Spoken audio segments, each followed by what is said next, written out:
I've been in this apartment for 6 weeks now, and I still can't get over the fact that I can leave dishes in the sink overnight without anyone sighing about it.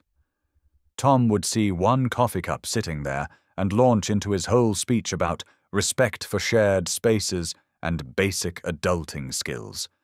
Now I've got 3 days' worth of cereal bowls stacked up like some kind of monument to my newfound freedom, and nobody cares but me. "What do you think, Francis?" I ask the dying spider plant on my windowsill.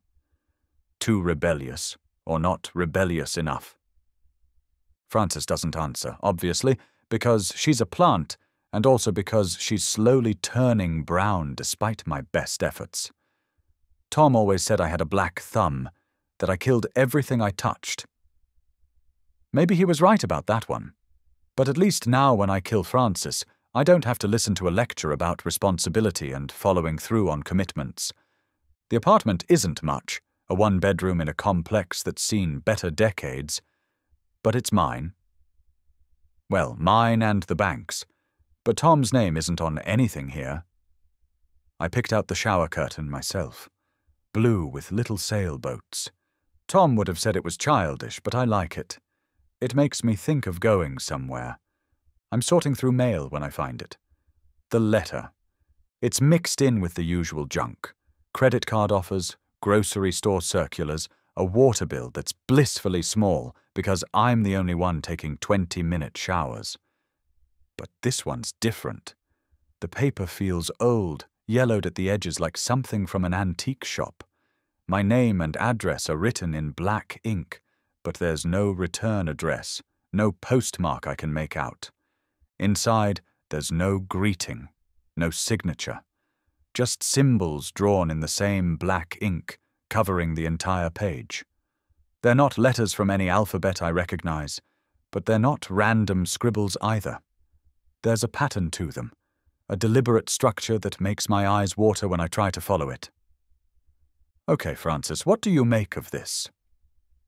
I hold the paper up to the window, and Francis's dying leaves cast shadows across the symbols. For a second, they look almost familiar, like something I should remember but can't quite place. My head starts to throb, probably from squinting. The smart thing would be to throw it away. It's obviously junk mail, maybe some weird advertising campaign or art project. People send strange things all the time. But I find myself taking a photo with my phone first, just in case. In case of what, I don't know. I set the letter on my kitchen counter next to the pile of dishes and try to forget about it. I've got bigger things to worry about, like finding a real job now that the temp agency gig ended last week. I've got maybe 4 months of divorce settlement money left if I'm careful, 6 months if I eat nothing but ramen and stop buying the good toilet paper. But my eyes keep drifting back to that letter. The symbols seem to shift in my peripheral vision, like they're moving when I'm not looking directly at them. Which is impossible, obviously. Paper doesn't move. I'm probably just tired. I haven't been sleeping well since I moved in. Not because of the apartment. It's quiet enough, and the neighbors mostly keep to themselves. It's more like my brain forgot how to shut off without Tom's breathing next to me. For 9 years I fell asleep to the sound of his snoring, and now the silence feels too loud. I lie awake listening to every creak and settle, every car door slamming in the parking lot, wondering if it's him coming to drag me back. Not that he would. Tom's not violent, just persistent. He's called 17 times since I left, each voicemail a variation on the same theme. I'm being impractical. I'm going to realize I can't handle real life alone. I'm welcome to come home when I'm ready to be reasonable. I blocked his number after the 17th call, but I still jump every time my phone rings. He doesn't even know where I live. I tell Francis. I was careful about that. But was I? I used my real name on the lease, my real information for utilities. If Tom really wanted to find me, he probably could. The thought makes my chest tight. I pick up the letter again, studying the symbols. They remind me of something, but I can't put my finger on what. Maybe hieroglyphics? or those ancient scripts they show in history documentaries. There's something almost angry about them. Which is ridiculous. Symbols can't be angry. They're just marks on paper. By bedtime, I've looked at the photo on my phone maybe 20 times. I keep meaning to delete it, but something stops me. Instead, I find myself zooming in on different sections, trying to find patterns or repeated elements. My eyes are burning, and my head feels like someone's tightening a band around it. I finally close the phone and get ready for bed, going through my new ritual. Check all the locks twice, make sure the windows are latched, pull the curtains tight. Tom used to make fun of me for being paranoid about security. But he's not here to judge my coping mechanisms anymore. In bed, I stare at the ceiling and try not to think about the letter. It's probably nothing. Previous tenant's mail, maybe, though the apartment was supposedly empty for months before I moved in. Or some kind of prank. Do people still do pranks through the mail? Seems like a lot of effort for a stranger. I'm almost asleep when I remember where I've seen symbols like that before. Tom used to doodle when he was angry. Not pictures, but strange marks and shapes, usually in the margins of bills or on scrap paper. He said it helped him think. I always wondered what those marks meant, but I never asked. Asking Tom to explain his private thoughts was usually a mistake. The symbols on the letter look nothing like Tom's doodles, I tell myself. Nothing at all. But I don't sleep well anyway.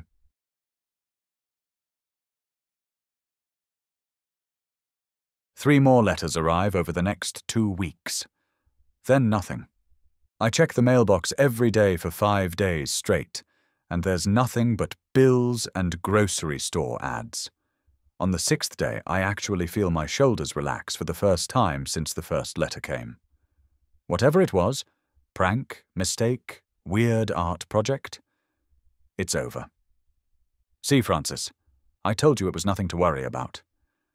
Francis is looking worse, more brown than green now, and her leaves are dropping like tiny flags of surrender. I should probably throw her out, but that feels like giving up. Besides, she's the only one who listens to me without judgment. I'm starting to feel almost normal again. I found a new temp job, data entry at an insurance company, mind-numbing but steady. My sister Rachel called yesterday, and for once I didn't lie when she asked how I was doing. Good, I said, and meant it. Really good. Then 4 letters arrive on the same day. I find them when I get home from work, stuffed into my mailbox so tight I have to pull them out one at a time. Same aged paper, same black ink, same symbols that make my eyes ache. But these are different somehow. More urgent. The symbols are pressed deeper into the paper, like whoever wrote them was angry or desperate. I take pictures of all 4 pages, then sit at my kitchen table comparing them to the photo of the first letter. Some symbols repeat across different letters. Some appear to be variations of the same basic shape. There's definitely a system here, a language of some kind. I post the photos to 3 different online forums, linguistics, cryptography, and one called Unknown Scripts that I found after an hour of searching. I use a throwaway email and don't include any personal information. Just, can anyone identify this writing system? Found these and curious about origin. The responses come fast. CryptoPro 91. Looks like Sumerian cuneiform mixed with something else. Where did you find this? Doctor language. Not any script I recognize. Could be constructed artificial. Very interesting stroke patterns. Skeptical Sarah. Your neighbor is pranking you, LOL. Ancient mystery. These symbols carry old power. Do not try to read them. Burn immediately. Lingo nerd. Some similarities to Linear A, but too modern. Hoax probably. I screenshot the responses before the posts get buried. The one about old power makes me laugh, but something about it nags at me too.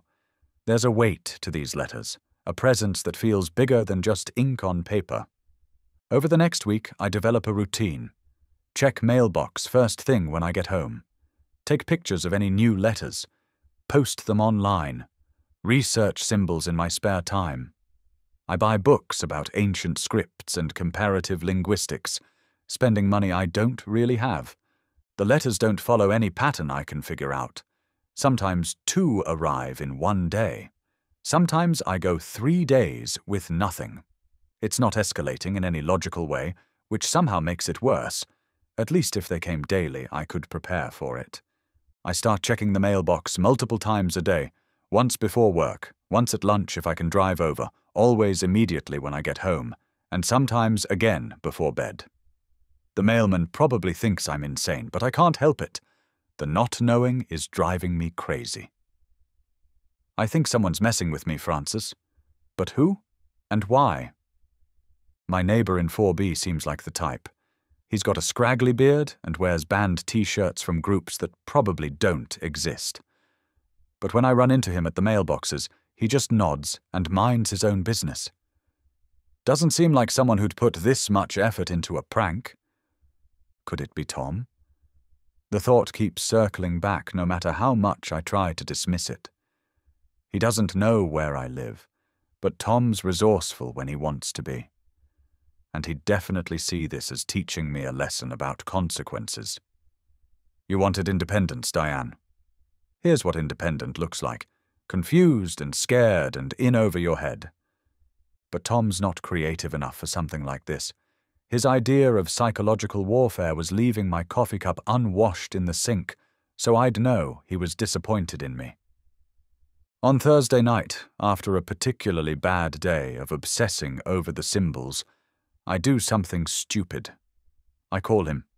3 rings, and then, Diane? Just hearing my name in his voice makes my chest tight. Tom, Jesus, finally! Do you know how worried I've been? You can't just disappear like that and expect... I hang up. My hands are shaking so hard I can barely hold the phone. What was I thinking? That I'd just casually ask if he was sending me mysterious letters. That he'd admit it if he was? Francis witnesses my complete breakdown. I sit on my kitchen floor and cry for 20 minutes while she drops another leaf in solidarity. By Friday, I've convinced myself the letters will stop. It's been 3 days since the last batch, and my online posts haven't yielded anything useful. Whoever's doing this probably got bored and moved on. Then I come home to find 7 letters crammed into my mailbox. 7. The metal door won't even close properly. I carry them inside with numb fingers and spread them across my kitchen table. The symbols are getting more complex, more elaborate. Some pages have drawings mixed in with the script. Geometric patterns that hurt to look at directly. Shapes that seem to fold in on themselves. I don't post these online. Something tells me I shouldn't share them, shouldn't let other people see what's meant for me. Instead, I gather all the letters, these 7 plus the 8 from before, and carry them to my kitchen sink. I turn on the gas burner and hold the first letter over the flame. The paper catches immediately, burning with a bright orange flame that seems too big for something so small. I drop it in the sink and watch it curl into ash. Then the next one, and the next. The smoke makes my eyes water, but I keep going until all 15 letters are nothing but black flakes swirling down the drain. The smoke alarm starts shrieking. I wave a dish towel at it until it stops, then open all my windows. The apartment reeks of burnt paper and something else, something metallic and bitter. There, I tell Francis. Problem solved. But even as I say it, I know it's not true.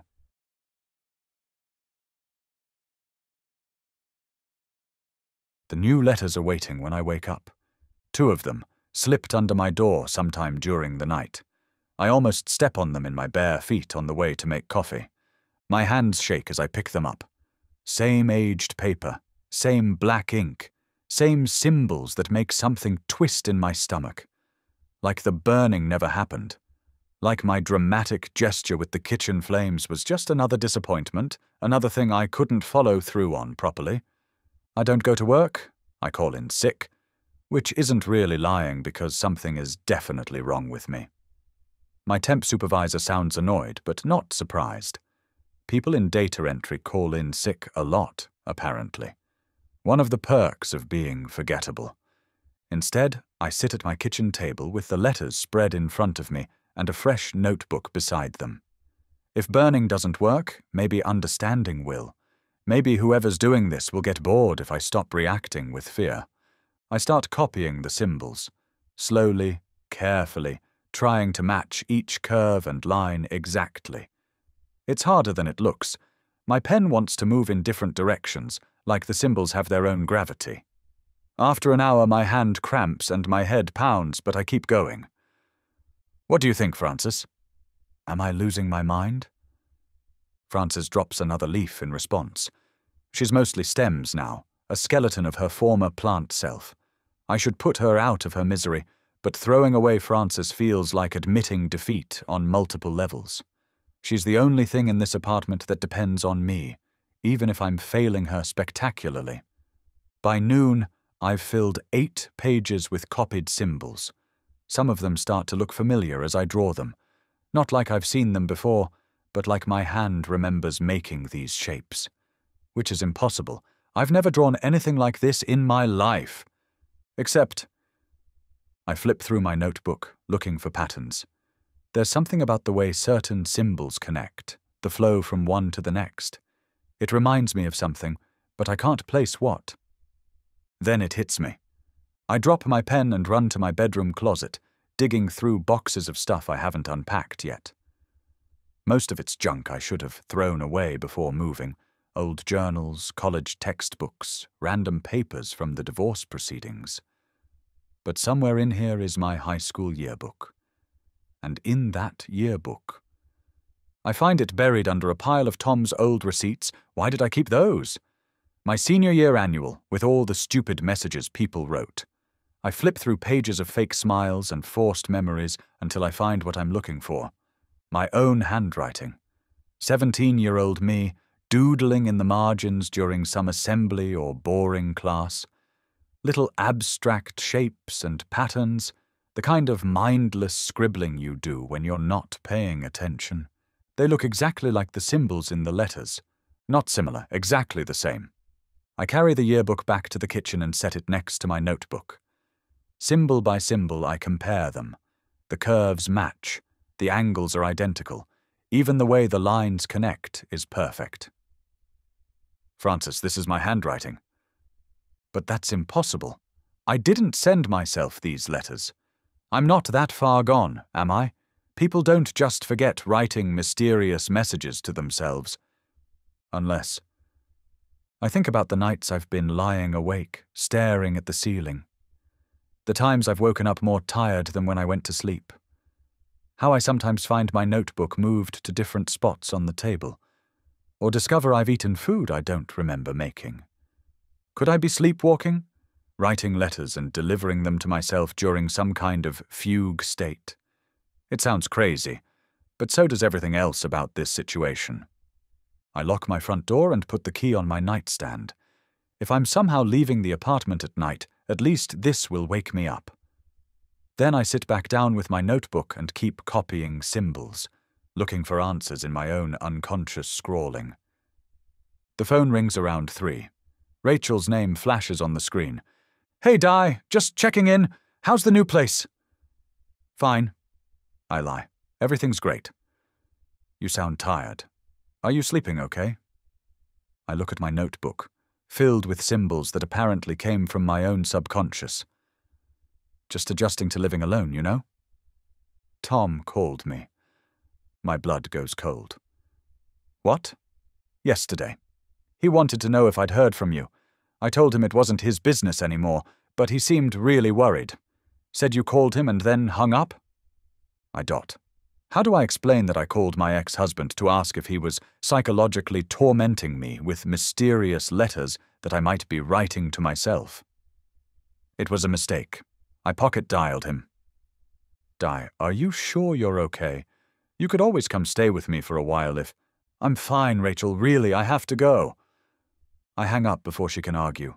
The last thing I need is my sister thinking I'm having a breakdown, even if I might be. I spend the rest of the afternoon copying symbols and comparing them to my old doodles. By evening, I've filled 2 notebooks, and my hand is cramping so badly I can barely hold a pen. But I'm starting to see patterns within patterns, like the symbols are trying to tell me something. I don't eat dinner. The thought of food makes me nauseous. Instead, I drag my notebook to the couch and keep working by lamplight, Francis wilting silently on the windowsill. Around midnight, I have a breakthrough. 3 symbols in a row that, when I unfocus my eyes and let my hand guide the pen, seem to spell out a word. Home. Not in English, obviously, but somehow I know that's what they mean. The knowledge comes from somewhere deeper than logic, like muscle memory or instinct. I grab the original letters and search for the same 3-symbol combination. It's there, repeated across multiple pages. Always the same sequence: home, home, home. Someone wants me to come home, Francis. But that's not quite right, either. As I stare at the symbols, their meaning shifts like an optical illusion. Not come home, something else. You can't leave home. Number still not right. I close my eyes and let the symbols speak for themselves, the way they want to be understood. You'll never escape home. My pen slips from my fingers. Outside, a car door slams, and I jump so hard I knock over my water glass. The sound of footsteps on the stairs makes my heart race until they pass my door and continue to the 3rd floor. I gather up the letters and notebooks, suddenly desperate to hide them. If Rachel decides to check on me, or if Tom somehow finds my address, I can't let them see this. They'll think I'm having a complete breakdown. Maybe I am. I stuff everything into a plastic bag and shove it under my bed. Then I check all the locks again, making sure the key is still on my nightstand where I left it. But as I'm getting ready for bed, I catch myself drawing symbols in the condensation on my bathroom mirror, just absent-mindedly, while brushing my teeth. I wipe them away with a towel, but my hand keeps moving, tracing invisible patterns in the air.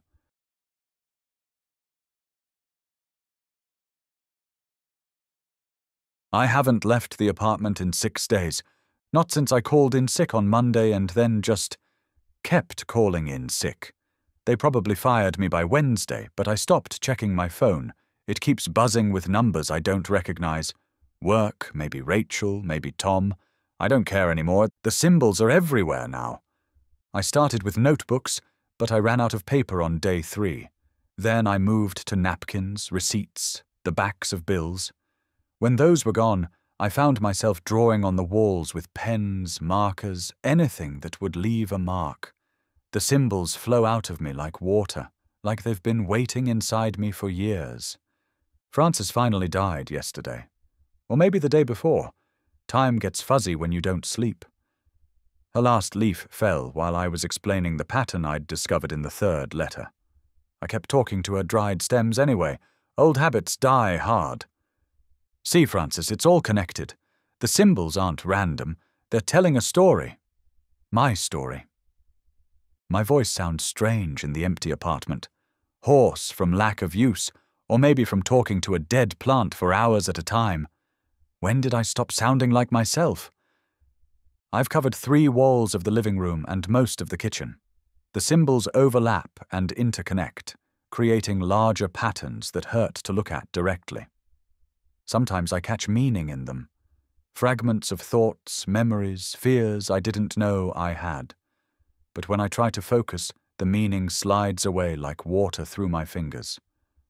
The letters keep coming. Every morning, slipped under my door while I sleep. I don't know how many there are anymore. Dozens, maybe hundreds. They're scattered around the apartment like fallen leaves, and I step over them without really seeing them. They've become part of the landscape of my breakdown. Because that's what this is, isn't it? A breakdown. The logical part of my brain, the part that used to work in data entry and pay bills on time, knows I'm writing these letters to myself. Probably during microsleeps, those moments when exhaustion makes you blink and lose minutes. I'm creating an elaborate delusion to avoid facing the truth about my marriage, my divorce, my inability to function as an independent adult. Tom was right.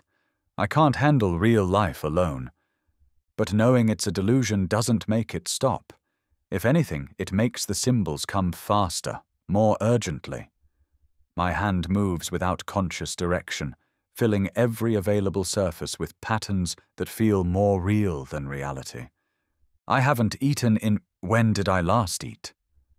There's a half-empty box of crackers on the counter, but the thought of food makes my stomach clench. I've been drinking water from the tap, cupping it in my hands because I can't find a clean glass. The sink is full of dishes I drew symbols on when I ran out of paper. On day 5, or is it 6, I have another breakthrough. I'm sitting on the living room floor, surrounded by letters and notebooks, when a whole sentence suddenly resolves itself from the chaos on the wall. Not in English, but I understand it anyway, the way you understand your own thoughts. You thought leaving would save you. My breath catches. I scramble to my feet, searching for more complete phrases in the maze of symbols covering my walls. They're there, hiding in plain sight. But you brought me with you. Every room you enter, I am already there. Every breath you take tastes of my disappointment. You can leave, but you'll never escape. That last one repeats across multiple surfaces, sometimes in symbols so small I must have drawn them with a needle or pin. When did I do that? I don't remember having anything that fine-pointed. I sink to the floor, staring at my translated walls. The voice in the symbols isn't mine, it's Tom's. His criticisms, his control, his certainty that I'm fundamentally broken. I've been carrying his voice inside me for so long that even when I left him, I brought him along. I know you're not real, I tell the symbols. You're just my trauma manifesting as whatever this is. But the symbols keep coming. My hand reaches for a pen without conscious thought, and new words appear on the wall beside me. Understanding changes nothing. I am woven into the fabric of who you are. Every decision you make, you will hear my voice asking if you're sure, if you've thought it through, if you're being reasonable. Every moment of happiness will be poisoned by the certainty that you don't deserve it. I drop the pen like it's on fire, but my finger keeps moving, scratching symbols into the paint with my nail. You wanted freedom? This is freedom. This is what you chose. ... My phone buzzes. Rachel's ringtone. I look at it for a long moment, then pick it up with shaking hands. Diane. Thank God. I've been calling for days. Are you okay? I look around at my symbol-covered apartment, at Francis's corpse on the windowsill, at my reflection in the dark TV screen. Gaunt, wild-eyed, covered in ink stains. I'm fine. You don't sound fine. I'm coming over. No. The word comes out sharper than I intended. I mean, you don't need to. I'm figuring some things out. Diane, Tom said... I hang up and turn off the phone. Tom said, what? That I was unstable? That I couldn't handle being alone? That I'd come crawling back when reality hit? I look at the symbols on my wall, at the message that's been growing clearer with each passing day. Come home. Not a request, a command. The letters aren't trying to scare me. They're trying to guide me back to where I belong, back to the life I was meant for, with the man who knows how to take care of me. I pack a small bag with hands that have stopped shaking for the first time in days. Just essentials, a change of clothes, my toothbrush, my wedding ring from the jewelry box I thought I'd thrown away. I'll be back, Francis. I tell the dead plant. This is just... I need to finish this. But we both know I'm lying. I leave the lights on and the door unlocked. Let the landlord deal with the mess. Let Rachel worry about where I went. I have somewhere else to be. The symbols on my walls seem to pulse with approval as I walk towards the door, and for the first time in weeks, The voice in my head sounds pleased with me. Good girl. Welcome home. The smell hits me first when I unlock apartment 2A. Something metallic and bitter, like burnt paper mixed with neglect. Sarah Smith stands in the doorway beside me, her small duffel bag slung over one shoulder, trying not to breathe through her nose. Previous tenant had some issues, I explain, pushing the door open wider. But we've got it cleaned up now. That's mostly true. It took 3 weeks and 2 different cleaning crews to scrub the walls down to bare drywall. Whatever the Kellerman woman used to write on them, pen, marker, something darker, it had soaked through multiple layers of paint. We ended up having to repaint the entire unit. Issues? Sarah asks, stepping carefully inside. Mental health stuff. She just left one day. Disappeared. Probably went back to family. I don't mention the symbols that covered every surface, or how the cleaning crew refused to work alone in here after the first day. Point is, it's a blank slate now. Fresh paint, new carpet in the bedroom. Sarah nods, walking through the small living room. She's trying to hide it, but I can see the relief in her shoulders, the way she exhales when she realizes the space feels normal. Safe. I've seen that look before. Women running from something, grateful for anywhere that feels like sanctuary. The kitchen's small but functional. I continue, leading her through the tour. All appliances included. Windows face east, so you get good morning light. She pauses at the living room window, looking out at the parking lot. It's perfect, she says quietly. When can I move in? First and last month up front, security deposit. Cash or certified check. I hand her the lease agreement. You said you're recently divorced. 3 months. She signs without reading the fine print. My ex, well, let's just say I needed a fresh start somewhere he can't find me. I nod like I understand, though I've never been married myself. But I've rented to enough women like Sarah to recognize the pattern, the way they pay in cash, give minimal references, choose apartments more for anonymity than amenities. Well, you should be safe here, I tell her. Quiet building, good security. Previous tenant never had any problems with external issues. Sarah hands me the signed lease and the envelope of cash. When can I get the keys? Right now, if you want. She smiles for the first time since I met her yesterday. I want. Sarah spends her first week making the apartment hers. She hangs cheerful yellow curtains in the living room, arranges her small collection of books on the built-in shelves, sets up a coffee station by the kitchen window. She buys a spider plant from the grocery store and places it on the windowsill, talking to it while she waters it. There you go, Winston. Much better than that sad little corner at David's place, right? The plant doesn't respond, obviously because it's a plant, but Sarah finds she likes having something alive to talk to, something that depends on her care but won't criticize how she provides it. She's working as a pediatric nurse at the Children's Hospital downtown. Long shifts, but good pay, and the work keeps her mind busy. Her co-workers seem nice enough, though she's careful not to get too close. She's learned that people ask questions when you're friendly, and she's not ready to answer questions about why a 29-year-old woman lives alone in a cheap apartment with no family photos and a go-bag packed by the door. The apartment feels like freedom.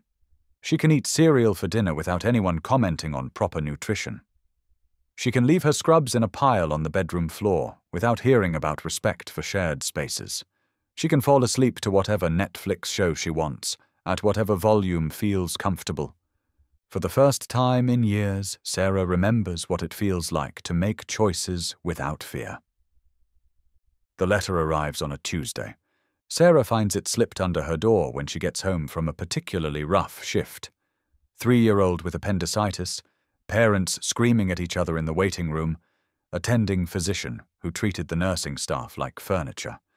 She's exhausted, looking forward to a hot shower and mindless television. She almost steps on the envelope. It's aged paper, yellowed at the edges, with her name written in black ink. No return address, no postmark she can make out. Weird, she mutters, carrying it inside. The letter contains no greeting, no signature, just symbols drawn in black ink, covering the entire page. They're not letters from any alphabet she recognizes, but they're not random scribbles either. There's a pattern to them, a deliberate structure that makes her eyes water when she tries to follow it. "What do you think, Winston?" she asks the spider plant. "Some kind of art project?" Winston's leaves rustle slightly in the breeze from the air conditioning. Sarah takes that as agreement. She pulls out her phone and takes a picture of the symbols. Probably just junk mail, or maybe something meant for the previous tenant. But there's something about them that nags at her, like a word on the tip of her tongue that won't quite surface. The smart thing would be to throw it away. But instead, she finds herself posting the photo to an online forum she found after 20 minutes of searching, unknown scripts, with a simple question. Can anyone identify this writing system? Found this and curious about origin? The responses come quickly. CryptoPro 91. Looks familiar, but can't place it. Ancient script mixed with something modern, maybe? Doctor language? Constructed language, probably art project or ARG dot. Skeptical Sarah, your neighbor is pranking you, lol. Ancient mystery. I've seen symbols like this before. Do not try to read them. Burn immediately. Lingo nerd. Hoax. Move on. Sarah screenshots the responses, then sets the letter on her kitchen counter. She'll deal with it tomorrow. Right now, she just wants that shower and some leftover Chinese food. But as she's getting ready for bed, she finds herself looking at the letter again. The symbols seem almost familiar now, like something she should remember but can't quite place. Just paper, she tells Winston. Nothing to worry about. But she doesn't sleep well anyway.